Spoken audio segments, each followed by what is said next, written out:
정관용의 지금 이 사람.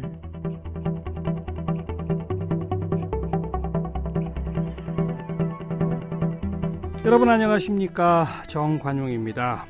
얼마 전에 양승태 전 대법원장 사법부 수장 출신으로는 헌정사상 처음으로 구속됐죠. 지난 한 해 우리 사법부 참 극심한 진통을 겪었고 지금도 겪고 있습니다. 작년 6월 검찰이 사법농단 수사를 시작한 이후에 조사를 받은 전현직 판사가 80명이 넘고요. 사법농단 연루 의혹을 받는 현직 법관 13명이 징계위원회에 회부돼서 이 중 8명이 징계를 받은 상태죠. 지금 사법부 스스로 법원 조직법 개정안을 내놓고 시스템 개선에 나서고는 있습니다만은 과연 무너진 사법부의 권위와 신뢰 되살아날 수 있을까요? 자, 그래서 오늘은 우리 법조계의 원로이시죠. 1957년 법조계에 몸담아서 반세기 넘게 사법부의 역사를 지켜오신 1세대 인권 변호사 한승원 변호사에게 이 사법농단에 대한 진단 또 사법부 신뢰 회복의 해법에 대해서 말씀 듣겠습니다.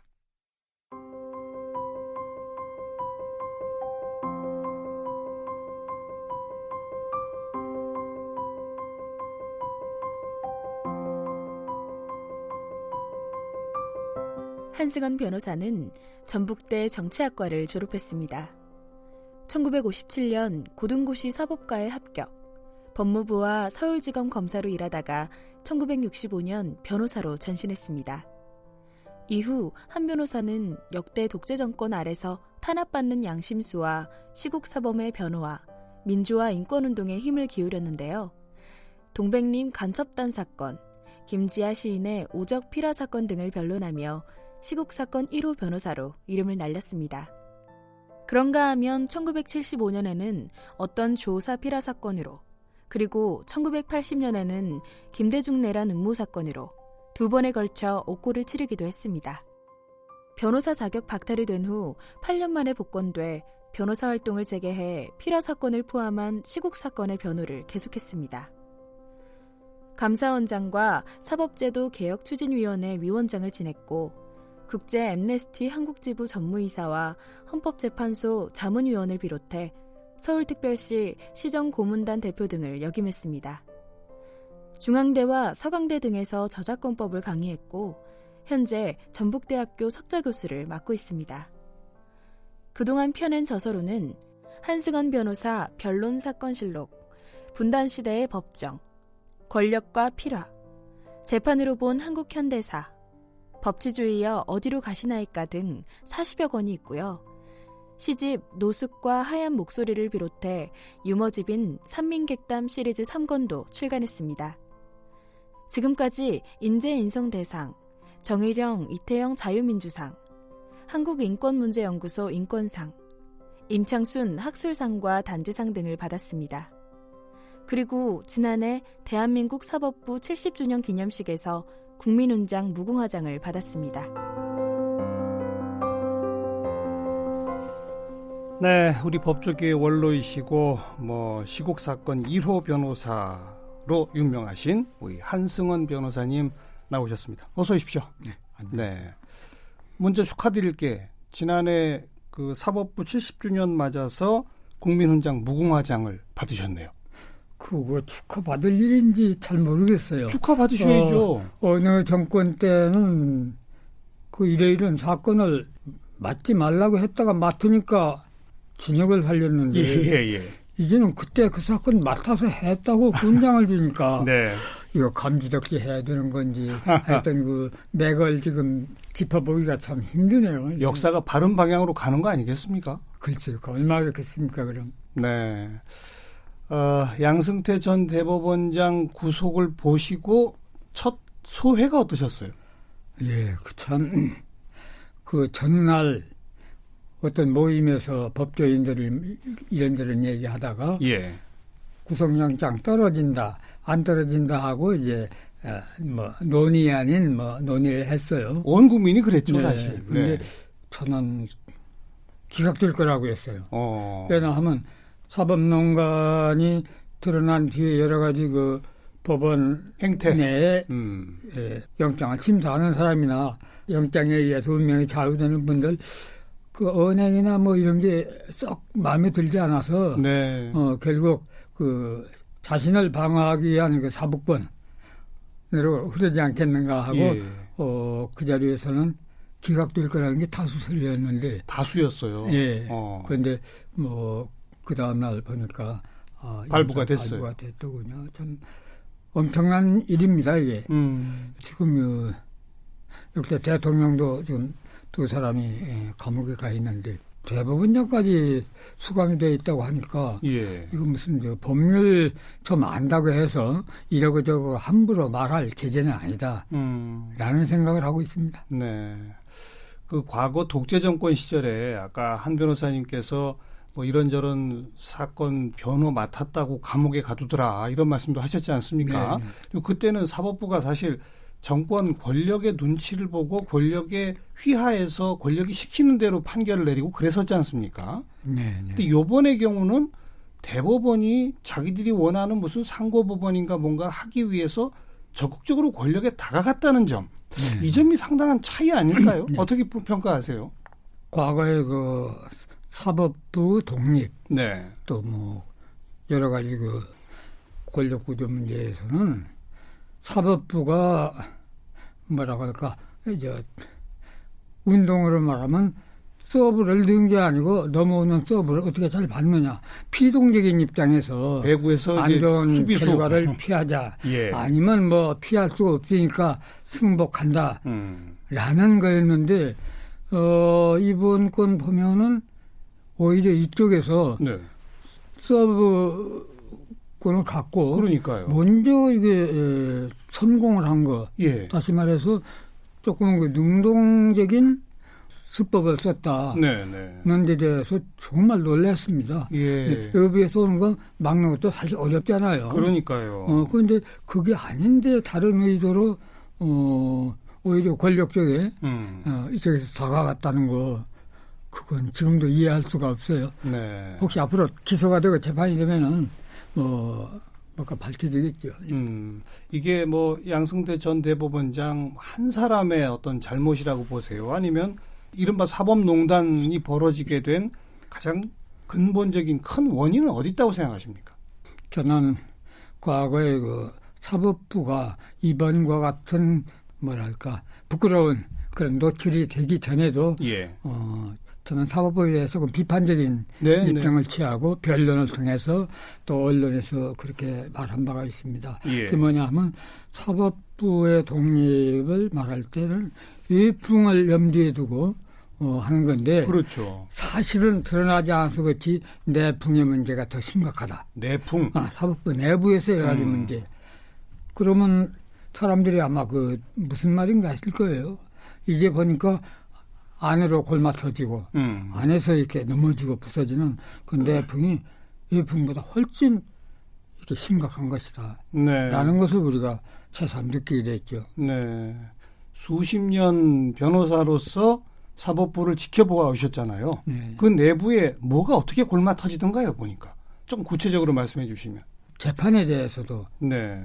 간섭이 있었죠. 그렇죠. 뭐 심지어 남산으로 일컫는 중앙정보부 같은 데서 요원이 와가지고 뭐 판사실, 법원장실을 수시로 드나들면서 뭐 특정 사건에 대한 것도 자꾸 따져 물어보고 이렇게 했거든요. 네, 네. 그게 엄청난 참 침략 행위인데 서로 그냥 그러려니 하고 발설을 안 하니까 그냥 넘어갔잖아요. 네. 그러나 그것이 우리가 알게 모르게 판결문에 그대로 이제 나타나서 무죄될 사람이 유죄가 되고 또 풀려날 사람이 오히려 더 징역을 사는 이런 결과가 됐죠. 밖에서 다 알 수가 없었고 또 모두 논의를 이렇게 자제해서 그렇지 그때는 그때대로의 문제를 다 안고 있었죠. 네. 검찰이나 뭐 경찰 이런 공권력은 이른바 뭐 검찰 동일체 원칙 이런 식으로 해서 상명하복이라고 하는 것이 뭐 필요할 수 있겠습니다만 사법부가 국민의 신뢰를 받기 위해서는 사법부 내부에서는 권력이라는 게 없어야 되는 거 아닌가요? 그렇죠. 그러니까 우리가 사법부의 독립하지만 그건 사법부라는 큰 어떤 마을이 독립이 아니라 거기에 살고 일하는 법관 개개인의 독립이 이제 그러니까요. 중요한 거거든요. 예. 그런데 그것도 이제 하나의 사법부도 권력 구조다 보니까 그러니까요. 또 어떤 필요에 의해서 특정 사건에 대해서 뭔가 이제 좀 결론을 이렇게 되길 희망하고 대법원, 법원행정처는 법적인 역할은 뭐든지 간에 관료적인 예.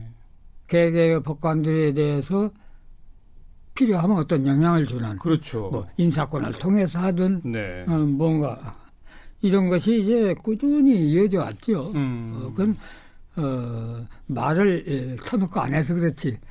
전직을 겪은 사람들이나 그걸 옆에서 함께 보면서 네. 사법을 이렇게 끌어온 사람들은 다 아는 건데 이번에는 그게 너무 뭐랄까 제 방으로 말하면 한폭탄이 푹 터져서 네. 그래 이제 이렇게 된 거 아닌가 싶은데. 네. 사법부 내에도 승진, 인사 뭐 이런 것 때문에 예, 권력이 생기고 보직도 있고 그렇죠. 뭐 여러 가지 있죠. 예. 또 그렇게 해서 승진도 하고 좋은 보직을 맡고 그리고 뭐 이따가 옷을 벗고 변호사를 하면 정관예우로 또 떼돈을 벌고 뭐 이런 일종의 예. 우리의 잘못된 관행이라고 그럴까요? 예. 바로 그게 뿌리인 거죠. 그렇죠. 그래서 아까 말씀드린 인사 문제도 있고 뭐 보직도 있고 또 하나는 어떤 특정 사건을 맡기기에는 좀 마음이 불안한 그런 경우에는 사건의 담당, 사건 배당을 뭐 법원 행정처나 아니면 지방법원의 어떤 책임자가 우리는 몰랐지만은 그걸 이렇게 인위적으로 조작하고 했지 않는가.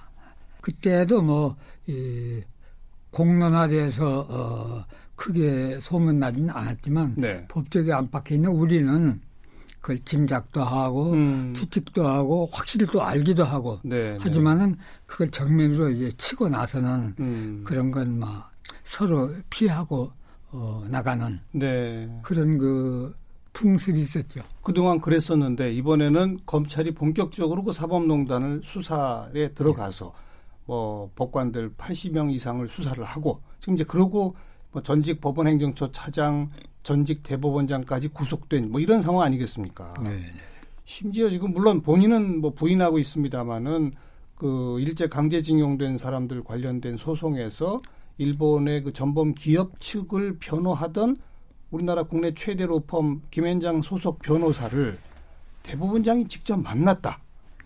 이 얘기는 해당 사건의 어느 한 측을 대법원장이 직접 접촉했다는 거. 이거 어떻게 생각하세요? 저도 그 일본 측을 대변하는 변호사들을 만났다고 그래서 그건 정말 깜짝 놀랐어요. 네. 그럴 수가 없는 거죠. 그러니까 의도가 뭐든 가령 예컨대 대법원에 연간 처리해야 될 건수가 뭐 몇만 건인데 몇천 건인데 대법관 손이 모자라니까 대법원 말고 상고법원을 따로 하나 둬야겠다. 라는 그 차관까지야 좋지요. 있을 수 있는 생각이죠. 그리고 이제 거기에 대해서 우리가 논의를 많이 했습니다. 지금도 하고 있고요, 사실. 했는데 그 상고법원 설치의 목적을 달성하기 위해서 가령 정치권이나 대통령의 협조가 필요하다고 해서 어떤 그 특정 사건, 그 특정 이해관계 있는 문제를 이쪽에서 보따리를 싸가지고 가서 이렇게 풀어서 얘기했다는 것은 그 상고법원 설치의 필요성이 아무리 절실했다고 해도 그건 대법원장으로서는 정말 잘못한 겁니다. 우리 변호사님 많은 책을 쓰셨는데 그 책 가운데 한 권이 법치주의여 어디로 가시나이까 이런 제목의 책이 있지 않습니까? 법치주의라고 하는 것의 근본 핵심은 뭐고 그 법치주의가 살기 위해서는 사법부가 어때야 되는 겁니까? 법치주의 그러면 우리는 법대로 하는 거, 법으로 다스리면 되는 거. 그것은 우리 국민들의 그 어떤 권리라기보다는 대개는 이제 정치권을 비롯한 그 국가 권력, 귀족들이 이제 그걸 행사하는 거다. 예. 이렇게 생각하고 예. 다시 말해서 법치주의 그러면 국민들이 국가 권력에 복종하고 네. 거기에 지배당하는 그런 걸 염두에 두고 법치주의라고 합니다. 예. 우리는 예. 그 이제 제가 다른 데도 언급을 했습니다만 그건 아니고 무릇 법치주의라는 것은 적어도 근대 이후의 법치주의는 음흠. 파향적 지배수단이 아니고 예. 오히려 국민들의 의사에 의해서 이루어진 기법을 가지고 국가 권력 상층부에 대해서 준법에 의한 국가 운영을 해라. 그렇죠. 라고 하는, 다시 말해서 상층부 권력을 네. 제약하는 어떤 틀로서 네, 네. 법치주의. 이게 올바른 법치주의 파악인데 우리는 아직도 그게 상하가 뒤바뀌어 가지고요. 뒤바뀌어 있죠. 이거 뭐 법치주의니까 그저 권력에 이렇게 따르는 거 복종하는 거고 한데 제가 그러죠. 너무 이래 어려운 얘기하면 모두 안 좋아하니까 올바른 법치주의는 상향적 견제 장치가 그렇죠. 제대로 작동해야지 이게 법치주의고 예. 반대로 하향적 지배선으로서 그게 법치주의라면 지금까지 세계에서 나치 히틀러나 네. 아니면 일본 제국주의처럼 법치주의를 잘한 데가 없다고 해야죠. 예. 그래서 저는 쉽게 상향적이냐 하향적이냐. 그렇죠. 예. 상향이냐 하향이냐 할 때 일반인들이 조금 오해를 하고 오해죠. 또 그 오해를 자꾸 이렇게 착색하고 강화하는 게 이게 국가 권력입니다. 그렇죠. 예. 네. 그런 점에서는 그 법률을 오래 공부한 분들 또 연구한 분들 좋은 학교 나온 분들도 법치주의에 대해서는 이상하게도 이 거꾸로 네, 네. 그 이해를 하고 있어요. 네. 아니 그리고 우리나라 헌법 법 중에 법이라고 하는 헌법의 기본 구조가 맨 처음부터 시작해서 모든 모든 권력은 국민에게 있고 국민의 그 주권을 지키고 실현하기 위해서 그렇죠. 그 방법론으로 뭐 정부를 두고 의회를 두고 뭐 사법부를 두고 그런 거 아닙니까? 그렇습니다. 국민 주권을 제대로 지키고 실현하도록 당신들은 법에 따라 일해라. 그 헌법의 정신이 바로 상향적 견제의 정신 아니겠습니까? 그 점에 대해서는 아직도 네. 인식을 바로 하지 못하거나 아니면 이왕의 법치주의 설명이 자기들에게 유리하니까 그대로 이렇게 끌고 나가는 안 고치고. 경향도 있지요. 네. 근데 바로 그런 상향적 견제 장치로서의 법치주의가 제대로 되려면 사법부는 어때야 하는 겁니까? 입법부가 법을 만들고 행정부가 그 집행을 하고 거기에 부수되는 과오를 시정하는 것이 이제 네. 법원이죠. 그렇죠. 법원이 따라서 이제 법원은 법치주의의 본질을 가장 철저히 이렇게 명심하고 해야지 예. 판결이 올바르게 나오는데 예. 되게 우리나라의 재판 중에서 국가를 상대로 하는 재판 있잖아요. 많죠.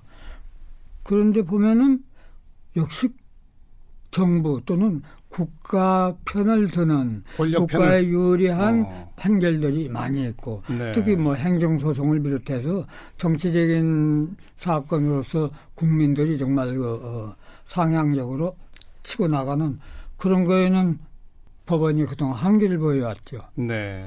네. 그러니까 역시 법치주의의 보루는 사법부다.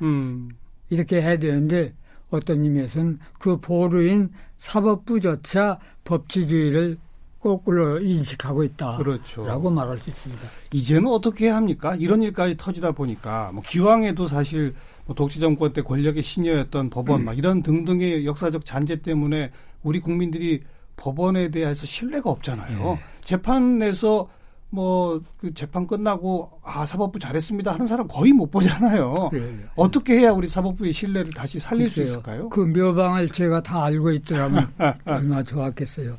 그러니까 지금까지 이제 그 개인사나 뭐 나라나 간에 이른바 시간의 흐름에 따른 진행. 네. 진행은 있는데 네. 어느 대목에서 꼭 필요한 어떤 단락을 제하거든요.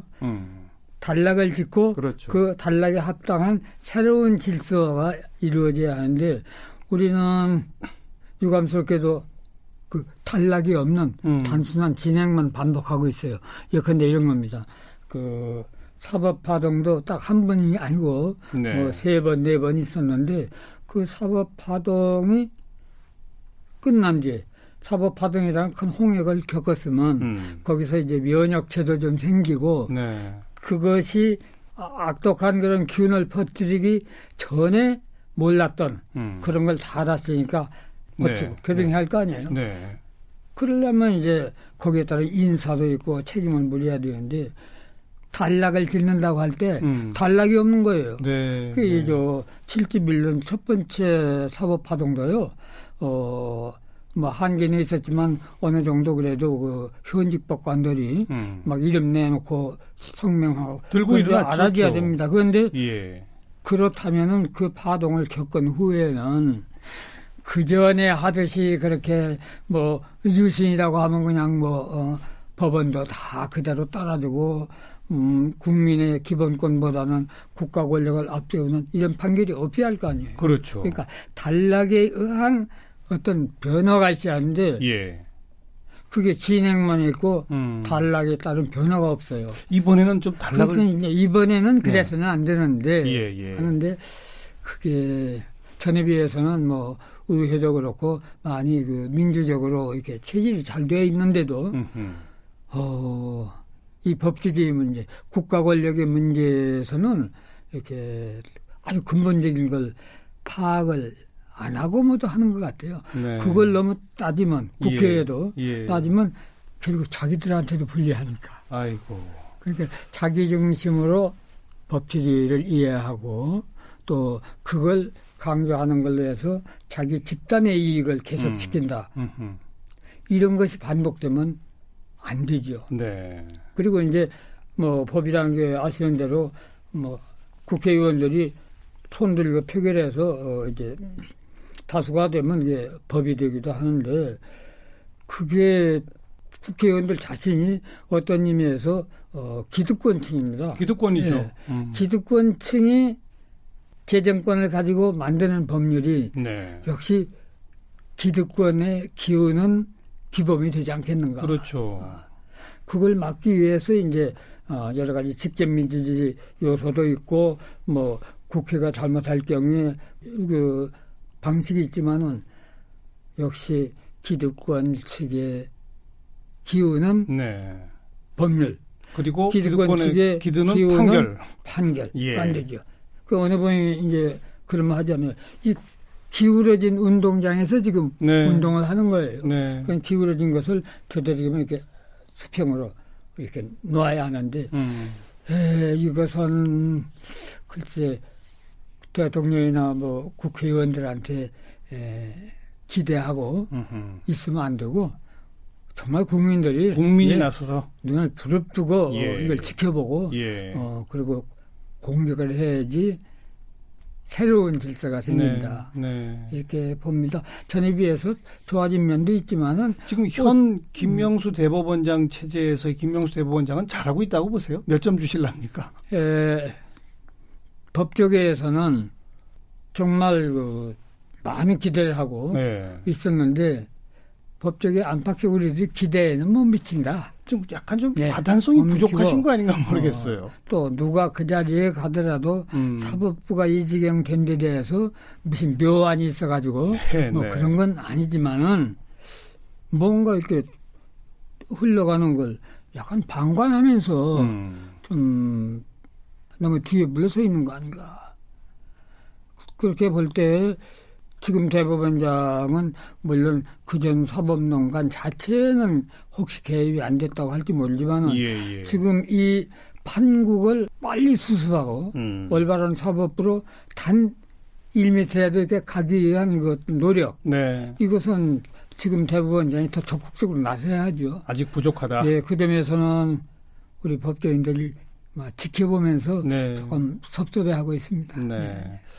이번에 그러니까 이렇게 구속까지 되고 이제 재판에 가서 사법 절차에 들어가지 않겠습니까? 네. 그걸 계기로 뭐 조직적으로 보면 법원 행정처를 어떻게 하고 법관 승진 제도를 어떻게 하고 뭐 이런 얘기들도 나오고 또 요즘은 아예 입법부가 나서서 이번 사건 같은 경우는 특별재판부가 재판하도록 하자든지 아니면 입법부가 일부 법관에 대해서는 탄핵도 하자든지 뭐 이런 얘기들도 막 나오는데 이 모든 게 하나가 좀 다 정리가 되어야 그게 일단락이 되는 거죠. 그렇죠. 또 하나는 우리가 이제 아이디어나 말로서 하기는 쉬운데 막상 예를 들어서 사법부에 대해서 판단을 책임져라 아니면 징계한다. 네. 뭐 이렇게 이제 지탄을 할 경우에 그걸 반성하면서 계속 일을 해주기를 바라지만 그렇습니까 하고 사표를 내고 제야법적으로 가서 변호사가 되면은 네. 그 사람들은 생활에 어떤 뭐 미천 변호사로서의 신분과 지위를 가지고 활동하니까 모두 이 사표 내고 또 나갈 수도 있거든요. 그렇죠. 그러면 이제 사건이 더 이제 적체가 되고 뭐 해서 이제 그것도 피해야 되죠. 네. 그래서 네. 뭐 묘안이 뭐 나오겠지만 제야법 쪽에는 그 오랜 동안에 하도 그 현직 사법부에 좀 안 좋은 면들을 대목을 계속 많이 봤기 때문에 봐서 개탄하면서도 어떤 기대를 잘 안 해요 보면. 네. 이번엔 그래도 아까 말씀하신 것처럼 우리 국민들이 더 눈을 부릅뜨고 감시의 눈초리를 보내고 일단락되고 개혁 쇄신하도록 지켜봐야 된다는 말씀 아닙니까? 그러면. 그렇죠. 그 출발의 근본은 법치주의의 기본 정신. 그렇죠. 올바른 이해가 네. 중요하고. 권력에 대한 상향식 견제 장치가 바로 법치주의다.